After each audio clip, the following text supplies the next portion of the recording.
Hello, and a very warm welcome to this Adda today. Through our previous Adda episodes, we have spoken to many from Jamshedpur who have excelled in their fields, be it actor, costume designer, playback singer, author, entrepreneur, social change agent, or advertising photographer.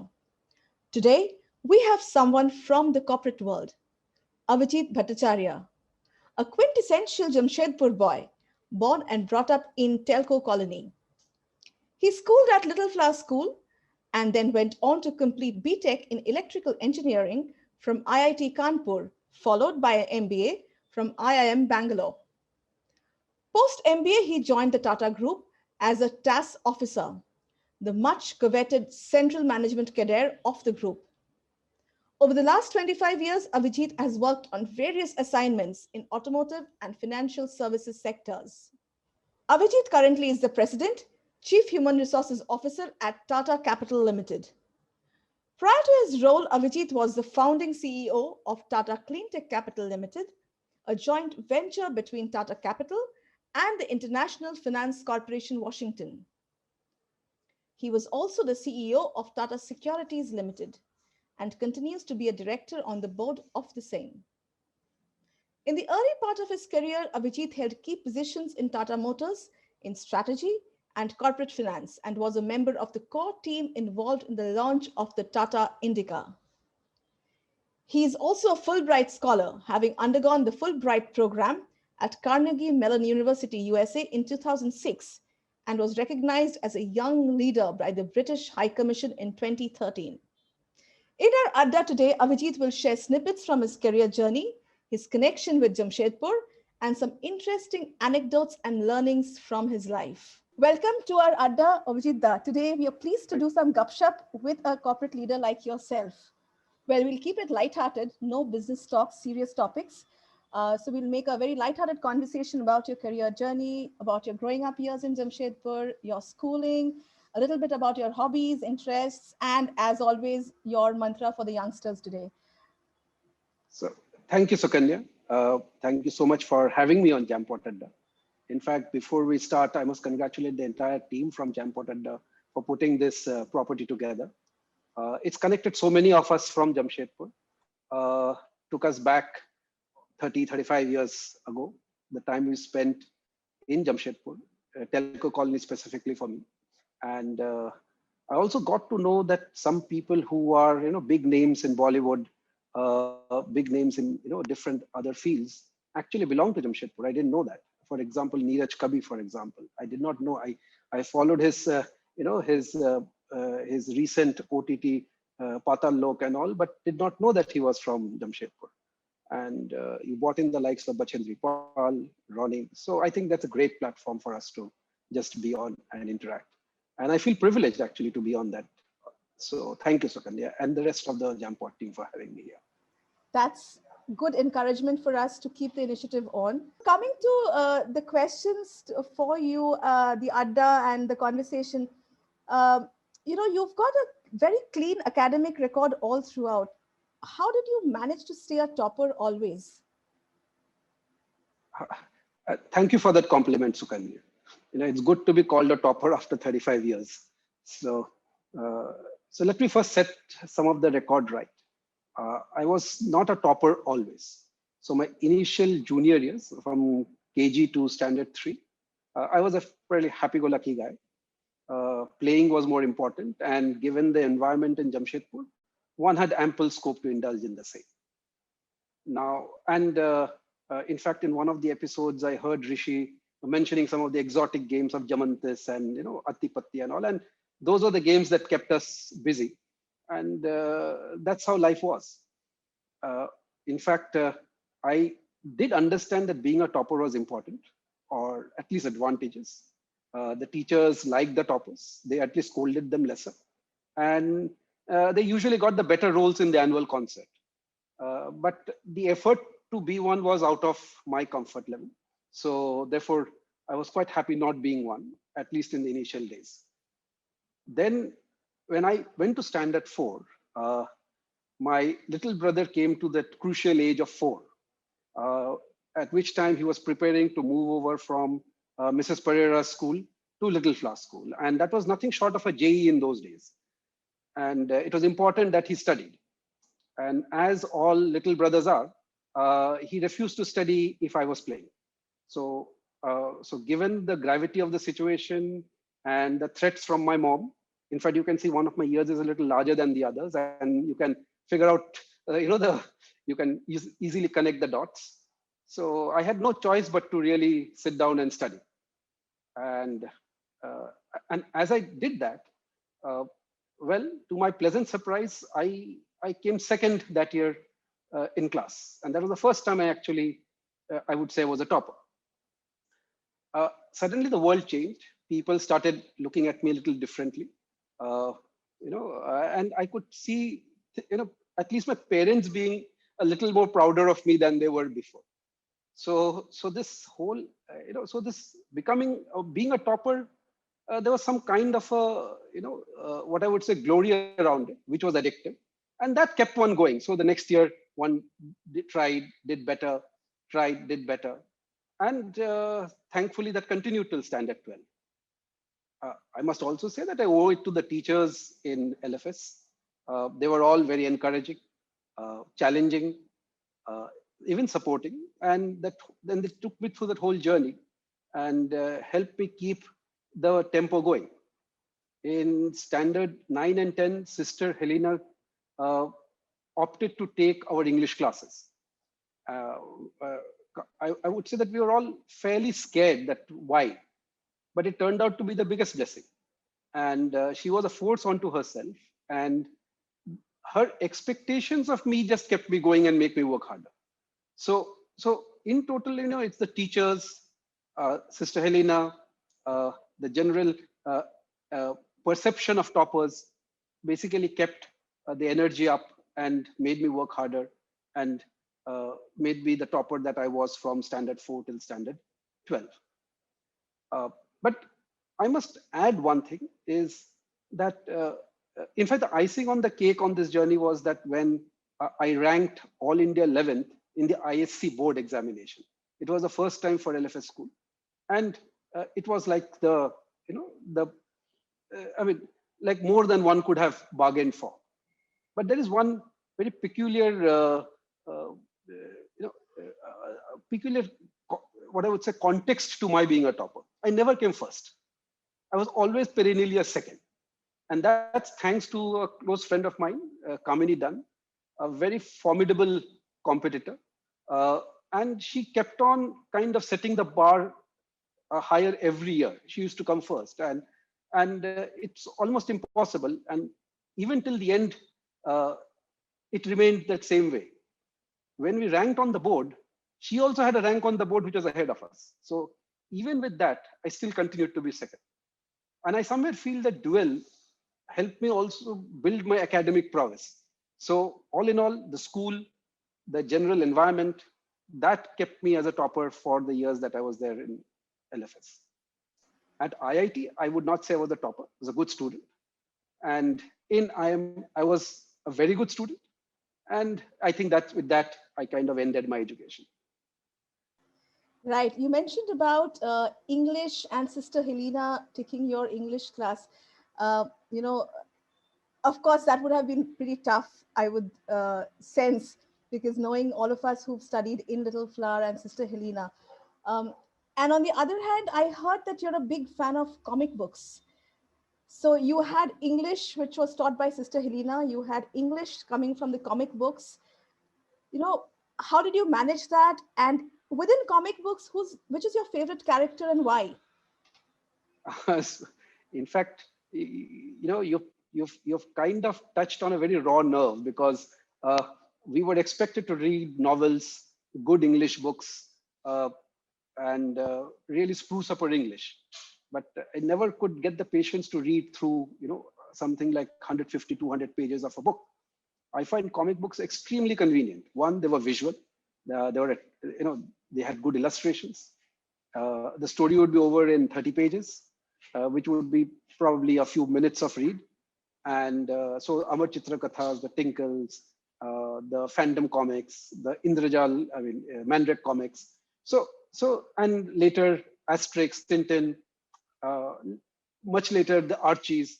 So one went through the entire set of comic spectrum, and not only read them, it was also a social tool to exchange and get more from friends, lend out your comic books. So eh, comics was a very integral part of my life, at least in the middle schools. And this is where at least I got a what I would say, a quick brush of Indian mythology, Indian history, many other aspects that the comic books uh, dealt with. Translating this to English, or what Sister Helena expected of us, was obviously a challenge. So one had no choice but to then, read the textbooks.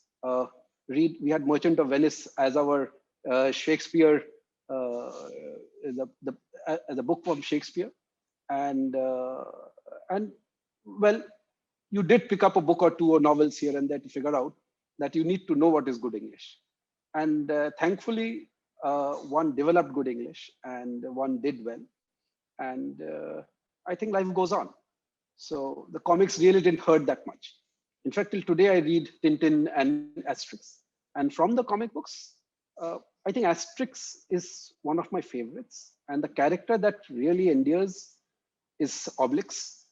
The reason is that he fell into, magic potion when he was a baby, and he himself is not aware of his strength. And he takes on anything that comes on his way, fights it out, and he's usually, he's invincible, so he kind of wins every time. In spite of being invincible, he's okay to take orders from Asterix, which is a great, I would say, a characteristic. And also he's extremely loyal to his village. So anything for the village.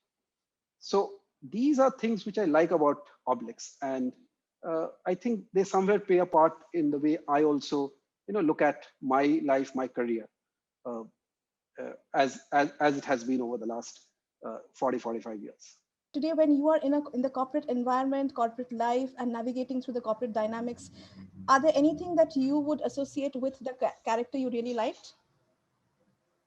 Oh, yes. In corporate life, one of the very important elements that a person should have is one, uh, one should have courage. And courage comes from many things. It comes from, how well you are trained, how well you can deal with ambiguity. Uh, but courage is a very essential factor to take on new things, to put your views forward, to stop something which you think is not right, or at least mention why you think something is not right, and even take decisions when you are faced with choices, the outcome of which, both of which you are not very sure of. So courage is a very important element, and and I have been with the Tatas ever since I started working. That is almost 25 years, and for me, loyalty is an important element too. So, because I feel it's only when you contribute to the company that the company also starts contributing back to you, grows you, helps you blossom into a more meaningful person. So that's so both courage, loyalty, I feel are important elements, at least from my point of view, in the corporate world. They may Right. be quite different for people who are setting up the corporate careers today, Absolutely. especially loyalty, but I have found them quite useful in my journey. Right. A little bit on school, you touched upon the contribution of teachers, in your journey of managing to stay at the top of academics. How important do you think a school is in a child's formative years? Most important, in fact, that really shapes up a person. So, and we, all of us from Jampot, are extremely lucky to be schooled in some of the best schools that the country has, whether it is LFS or Loyola or Gulmohar or Sacred Heart, or you name it. I mean, every school there uh, is the top of the league as far as the national statistics are concerned. So what I would say is that the content or the academics, what we learn, may not be very important, because as we go on in life, I don't think we've used anything much of our history or geography or civics. But the process of academics or the process of education helps a lot. So It kind of builds a sense of curiosity. It also helps you to do structured analysis. Then the examination mechanism builds a certain amount of mental strength to, and also to cope with stress. So the whole academic piece, it also, I mean, for example, when we were in standard, all across standard 9, 10, 11, and 12, while we are competing, we are also helping our other classmates with their sums, with their problems. So you know that, so that balance between competition and collaboration is something that you learn without really knowing it. I mean, I can reflect today and talk about it, but that time we don't really say, I mean, you don't say that, okay, you're going to be competing now, you're going to be collaborating now. You do it very naturally. And these things are very useful when you later in life, especially in a corporate life, because you know how to do these things. You're competitive enough, you're collaborative enough, you know how to be creative. You can also do structured analysis. So, and you can take stress. You need to learn to take stress. So the academic process is extremely important, and a good academic process builds a good human being, and definitely a good corporate leader also.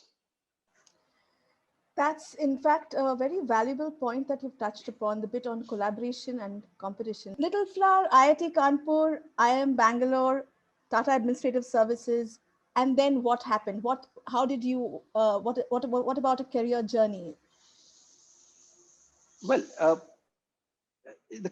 so to talk about my career journey, I'll have to go a little bit back in time, which starts in Jamshedpur, more in Telco colony to be very specific. So all of us who grew up in Telco colony grew amongst engineers. So everyone, I mean, I would not say everyone, maybe 95% of the people around were engineers. And they all definitely worked in the Tata Motors plant, that time the Telco plant. So you have heard only chatter about engineers. Then second, you also figured out that, that if you're good in maths and in science, then engineering is the right thing to do. It was kind of in the environment that you saw engineers. If you're good in science and maths, you do engineering. And also we observed that, whoever basically made it to the IITs, overnight got godlike status. Those days, there were very few people who made it to the IIT, maybe 5 or 6. Later, it became huge bunches. But in our days, there were very few. And they would actually be known in our own family. My mom and dad used to know them. I mean, we never know who those boys or girls are, but we knew their names. So overall, there was this aura about being an engineer, especially an IIT engineer, that kind of started building up that, listen, you need to do this. And obviously, there was also a small little thing that we observed as we became teenagers and adolescents, that the prettier girls in town chose to marry the engineers who joined Telco as GTs. So you figure out that, okay, this is then the right thing to do in life. So engineering it was. That took me to IIT Kanpur. I mean, again, one was fortunate to make it to the IITs. So the journey within IITs was like any other engineering course, obviously very rigorous, very tough, I would say. You're competing with the best in the country. And you learn a lot. You learn a lot, not just academically, but also about how, again, the same thing about competing, collaborating, dealing with stress, dealing with ambiguity. So you really learn the innards of science. Post IIT, I joined TCS, in fact, and I was there hoping to do an MBA in a year or two. But one was always doubtful whether one would do an MBA or one would do an MS abroad. Because coming from an engineering background, one would like to have continued to be engineer. But coming to Bombay changed a lot of things. First time you saw, what business and the chakachand of wealth, you saw that, and you figured out that these are available to people who are in business, and slowly started tilting that then MBA is the right thing to do. And here too, we had a senior friend from IIT who was not considered the brightest of the lot at IIT, but had done his MBA and had got a job when we were in TCS, staying quite difficultly actually, because we had a difficult life. We used to stay together, 4 of us, journey by the local trains to office. And it wasn't an easy life. But here was a senior, couple of years, and done his MBA from, I think, IIM Kolkata, and had a job with one of the MNC banks, had a accommodation near Otters Club in Bandra, and he had the high life, if we may call it. And to top it all, he had as a neighbor an actress uh, who was also familiar with him. So I mean, we said that the only difference between him and us is MBA, and therefore that is what one should do. And there we were preparing to crack CAT, which we did, and landed up in IIM Bangalore.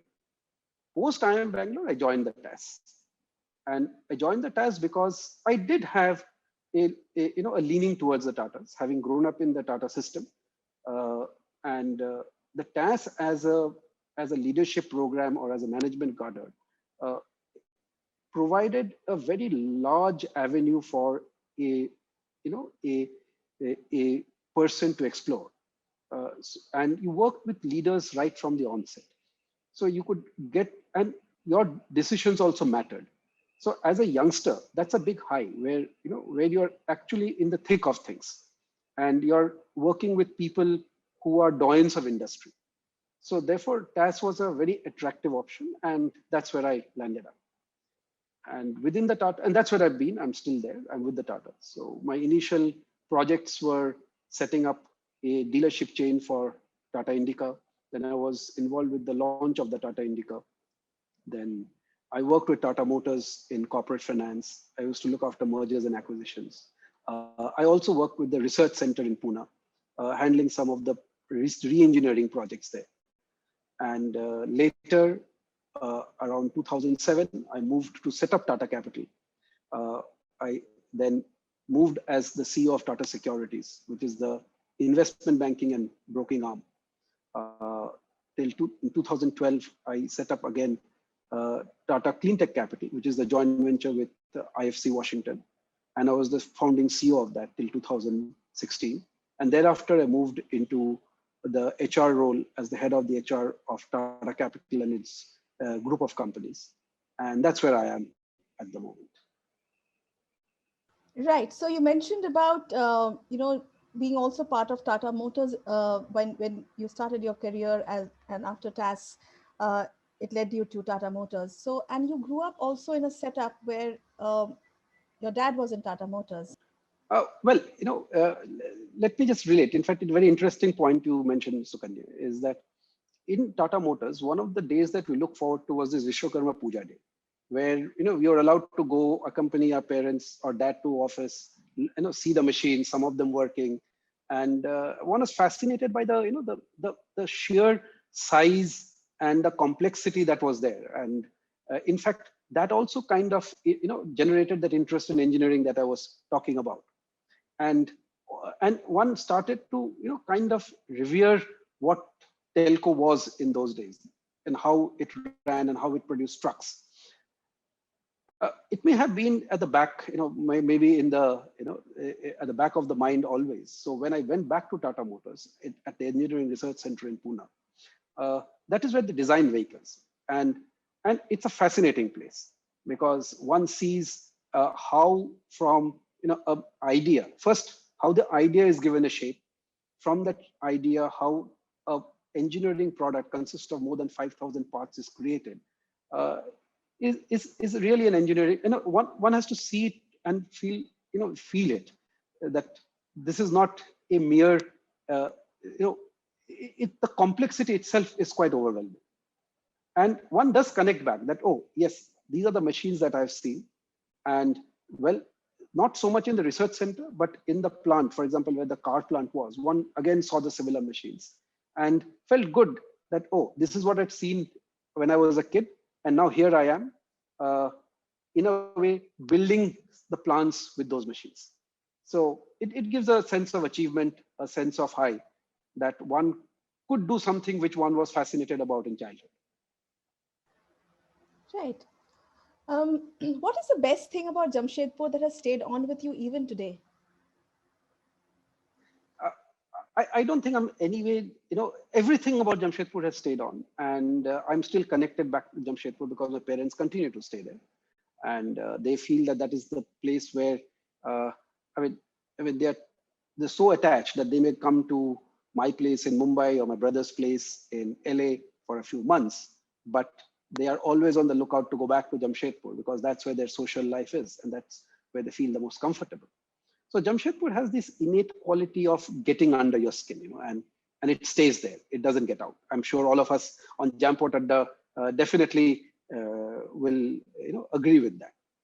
And so the question you asked is about what has stayed on. First, Jamshedpur provided a very carefree childhood. So you could run around, play. The structure of the colony was such that you didn't have to go and look for a field. You could just go down and start playing.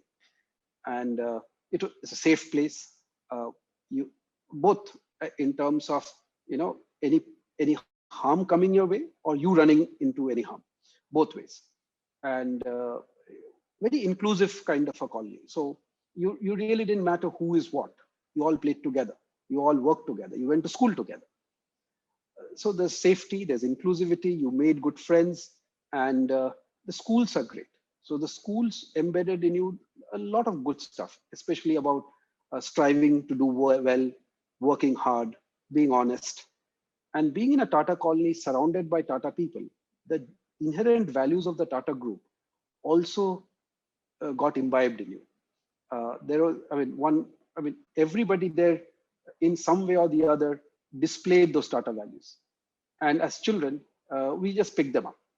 And since I have been with the group ever since, it's just continued. So the way I look at things, the way I deal with things, to a good extent are shaped by many of those things that I have experienced way back in Jampot in my early days.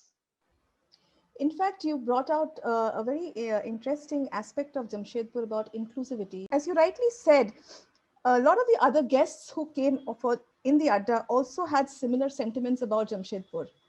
It's a common thing that we all carry with us. Yes, I'm very sure, because it's a very unique, it's like an oasis where more or less everyone gets colored by the same colors. And wherever they go around the world, you can easily spot them. You can figure out that, oh, here is, they are displaying the Jamshedpur colors. Right. You mentioned about playgrounds. You mentioned about, how we got ample place to play when we were growing up in Jamshedpur. What is the sport that you played during that time, and any memories of that sport?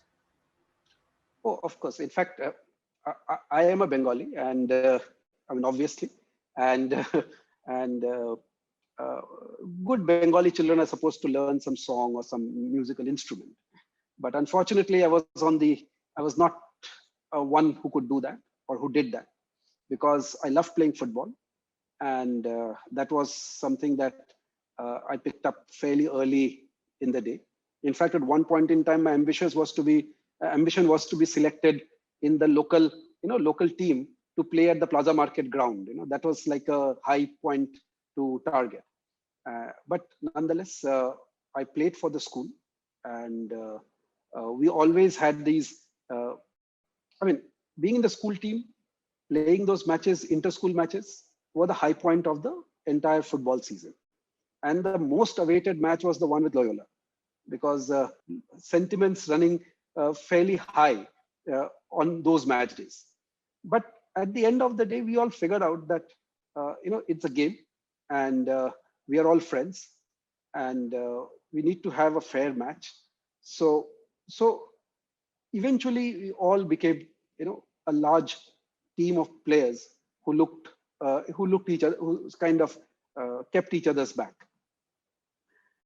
Other than football, I was also into athletics, and that's thanks to my friend Rahul Nagvi's mom, Mrs. Nagvi, who pulled us onto the stadium just across the school and made us run, made us jump, and we figured out that I could run fairly fast. I'm more of a sprinter, can't really run very long distances. Now, at the most, I can run a 10-kilometer stretch, but yes. Was into sprinting, was into a few jumps, and I think I was in and out of the school team. It was not very consistent, because you had better athletes in school. So, but football is the passion, and I continue to play it even today. So whenever I get a chance, uh, uh, to the extent my knees are able to hold, uh, I do try to play corporate football in some of the turfs that are available in Mumbai. Since we're already on the topic of sports, and you mentioned about your little brother, he told me about an incident when you were in your growing up years, maybe around 10, 11 years old at that time, and you broke your badminton racket in anger. What Oh, happened that time? What happened that time, and why did that happen? oh, I think, well, this is a very embarrassing event because yes, if you recall, every winter, the ground in front of the N-type blocks and the M-type blocks used to get transformed into a badminton court with floodlights, and everyone played. And these used to coincide with more or less our final exams. It was around December. So obviously, as I mentioned, play was something that was important to me, and one had to play down there. And I think this was in standard 7, where uh, I was clearly told that you cannot play till your exams are over, and one didn't like it, and so there is no way to protest. What do we do? So I really got angry, and I had a racket which I kind of broke with my own hands. I kind of mauled it and broke it. And not only just broke it, I took that metal bar that was there and used it to kind of rip the sofa apart in sheer anger. I just couldn't figure out why I cannot play. Uh, well, obviously the anger cooled down in a few hours. But what stayed on was very different, is that I didn't get a racket for at least a year. I was not given anything. My mom said that we will not repair the sofa, and it will stay like that till you learn a lesson. And most embarrassing was whoever came home and asked what happened, and I had to narrate what I did. So long and short is that I realized that that it's no good getting angry, and even if you get angry, no point in kind of breaking your own stuff, because you don't get it back. So the person who suffers is you. And this is I think somewhere I've carried this, and it's not usually that I get very angry, because at the end, you hurt yourself more by becoming angry and embarrass yourself by becoming angry than achieving anything. So it's, as I said, it's a it's a it's a event of something that one would not really feel very great about, but some lessons to learn. Absolutely. In fact, I'm sure if your parents are listening to you right now, they will recall, and I'm sure they'll think that what we did was right. He learned a lesson, and which is he stayed on with him throughout the years. Yeah, in fact, I kudos to parents like this. I mean, I think parents in those days could do it. I'm not sure if I could do it today with my own child. I mean, I don't know. Maybe I would have given in. Okay, so if given an opportunity today to select a career path, what would you choose? The same corporate life or something else? So, Sukanya, this is an interesting question, especially now that I am, at just around 50. To figure out what happened is what you wanted. Answer is yes. I kind of enjoyed the journey.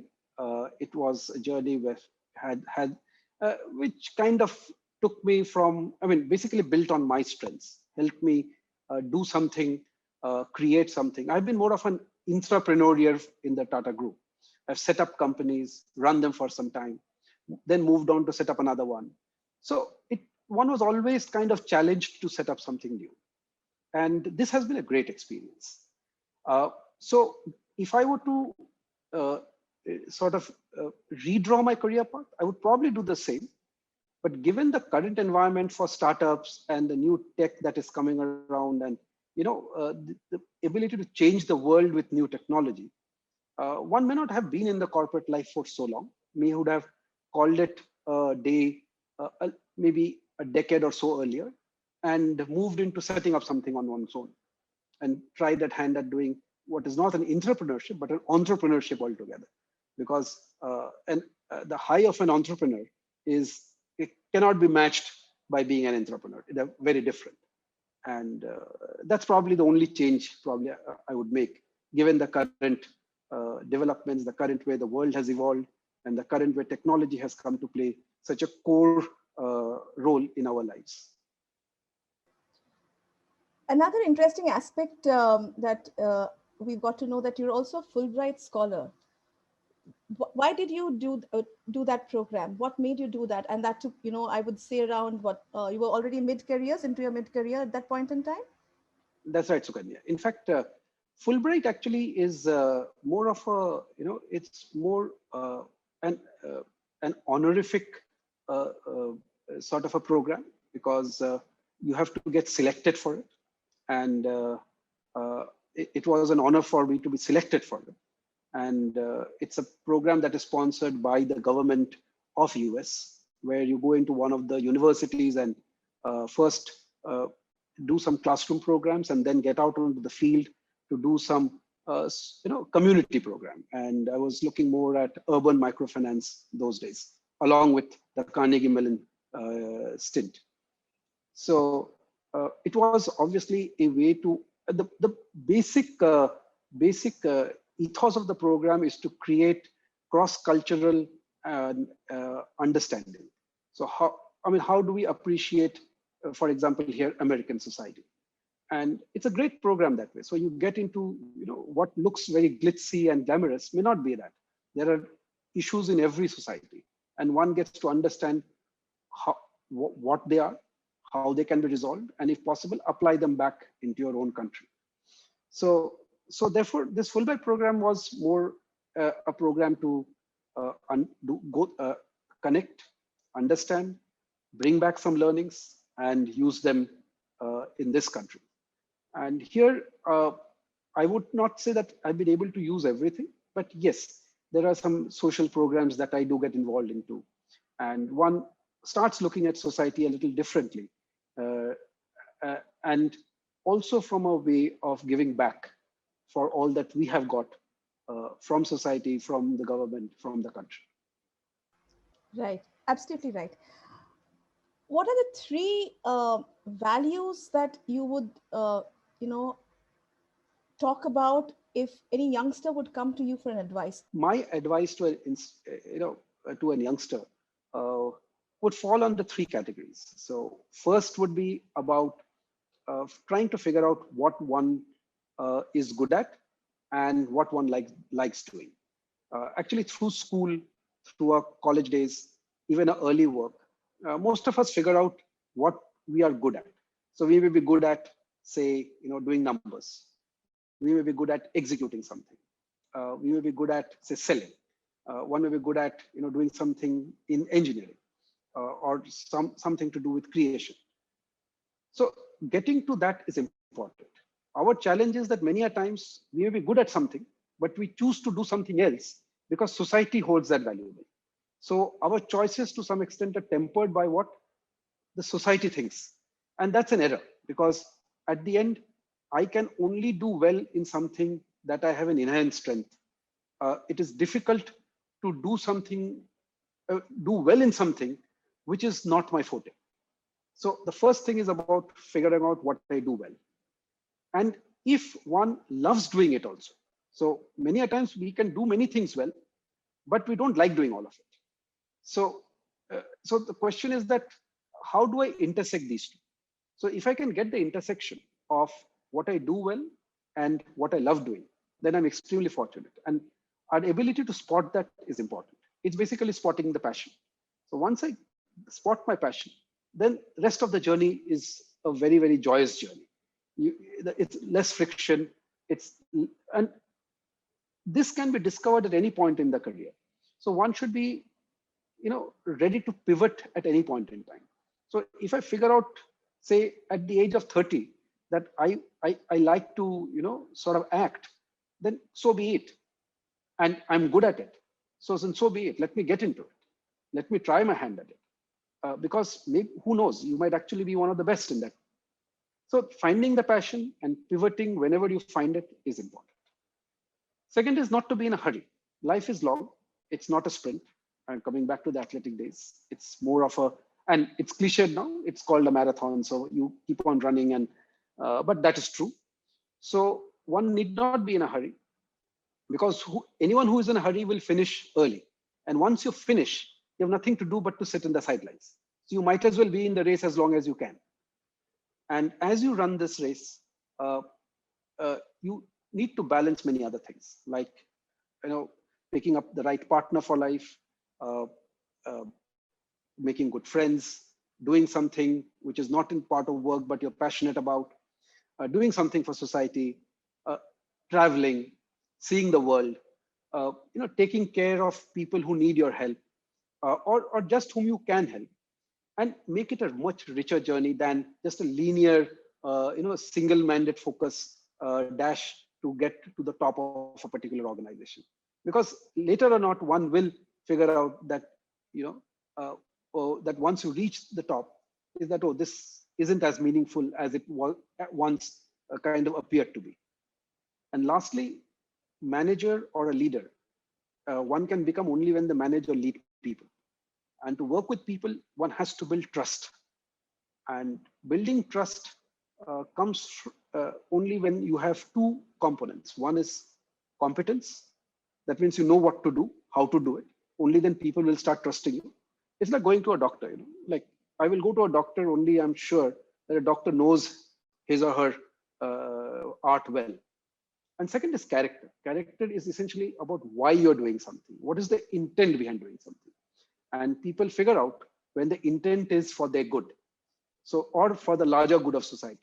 So when the intent is good, so when the character is good and the competence is high, you will have people trusting you. And the moment you build trust, you will always be a leader. So these are the three things that I would leave as my two bits for whoever feels that them to be valuable. So if I were to summarize this, it's important to like what you do, your pace, look at the pace in which you are, working at, liking what you're doing. And the third is the trust factor, because that's very important as to how you, can build more on what you like doing with the world around you. Absolutely, that's so right. You put it very succinctly, Sukanya. Right.